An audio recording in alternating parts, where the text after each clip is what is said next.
quiet evening, a teenager walking home, a phone in his hand, and one slap that would shake the entire police department.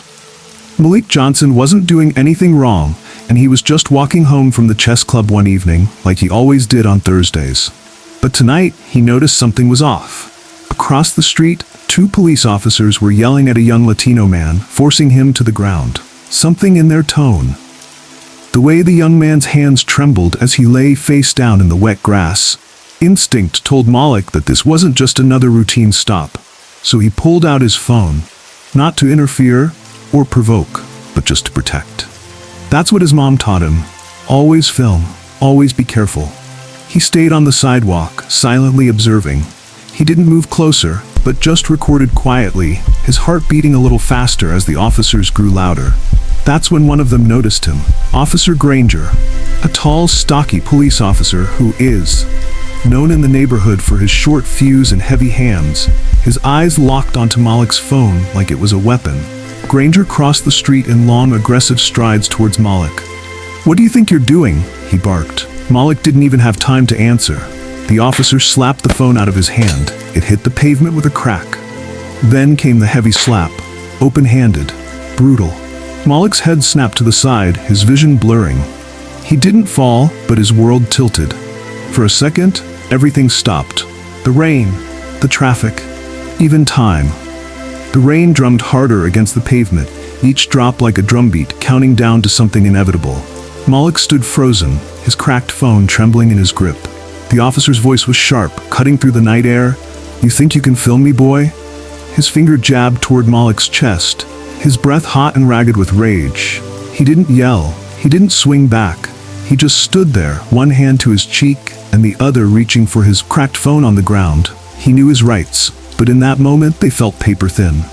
Officer Granger loomed over him, breathing heavy. "You think filming us makes you smart?" he sneered. "You people need to learn respect." No one came to help. A few neighbors peeked through their windows, but no one stepped outside. No one said a word. Malik was alone, or so the officer thought. A car pulled up slowly just down the street. A sleek black sedan. One door opened. An umbrella rose. Out stepped a tall, well-dressed black man, coat buttoned tight against the rain. He moved with calm authority, shoes clicking sharply on the wet sidewalk. From behind the flashing streetlights, the tall man in the black overcoat stepped closer. The officer didn't notice, his focus locked entirely on the teenager before him. "Put that phone down before," the officer barked. "Before you what?" The voice was deep, steady, authoritative. It stopped the officer mid-sentence. Slowly, he turned his head toward the source.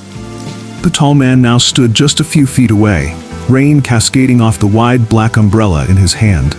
His face was calm, but there was a fire in his eyes, a quiet, controlled kind of fury. The cop narrowed his eyes.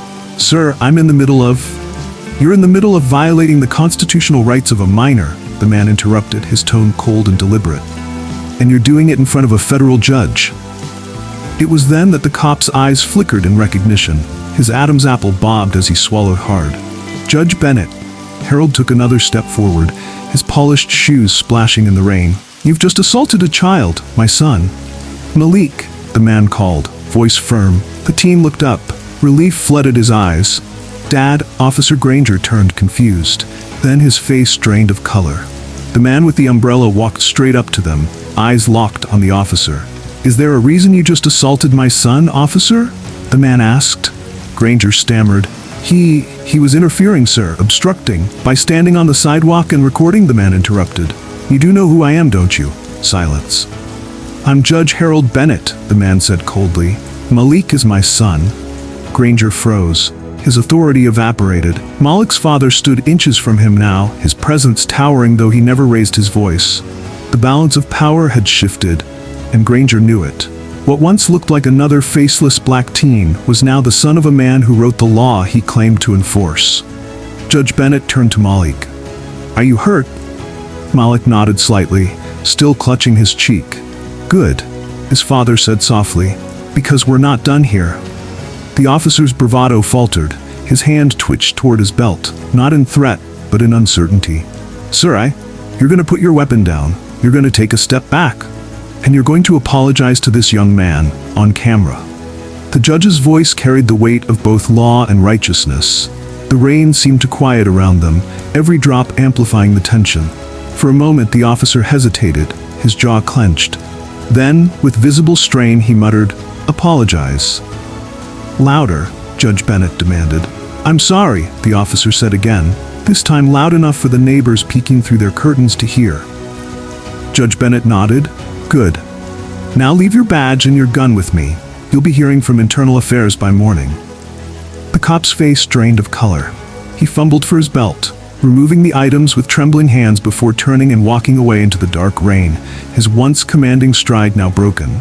Malik stood in stunned silence, the adrenaline in his veins making his fingers tingle. The judge stepped to his side, placing a firm but gentle hand on his shoulder. "Malik," he said quietly, "never let anyone scare you out of speaking the truth. Your voice is a weapon they can't take away." Malik's throat tightened. For the first time that night, the cold didn't matter. The judge walked him to the sleek black car, holding the umbrella steady over them both. As the door closed and the warm interior light spilt over Malik's face, he looked back at the rain-slick street. The image of that cop, shrinking into the shadows, burned into his memory. This wasn't just about him anymore. It was about every kid who'd ever been told to stay quiet. And he wasn't going to be quiet ever again. By the next morning, headlines were already spreading. Officer suspended after assaulting judge's son. Footage confirms officer struck minor without cause. Community demands broader police reform after incident. But in the quiet of their home that night, Malik sat across the table from his father, staring at his cracked phone. "Would anyone have believed me," he whispered, "if you hadn't been there?" His father didn't answer right away. He placed a hand on Malik's and said, "That's why we speak up, for the ones who don't have someone watching." In the weeks that followed, Malik chose not to disappear into silence. He attended town halls, spoke at schools, shared his story. Not for pity, but for justice. He stood before a crowd of teens and said, "I had a judge for a dad. But most of us don't. Most of us just have a phone and faith that someone will care." The slap was loud, but Malik's voice, it echoed louder. He reminded everyone that change doesn't start with a courtroom or a badge. It starts with someone brave enough to film, brave enough to speak, brave enough to stand. And that night, on that rainy street, Malik stood taller than ever before. This is not just a story. This is reality. And the truth? It always finds its witness. You saw how one voice changed everything. But too many stories never get told. Together, we can make sure they're heard.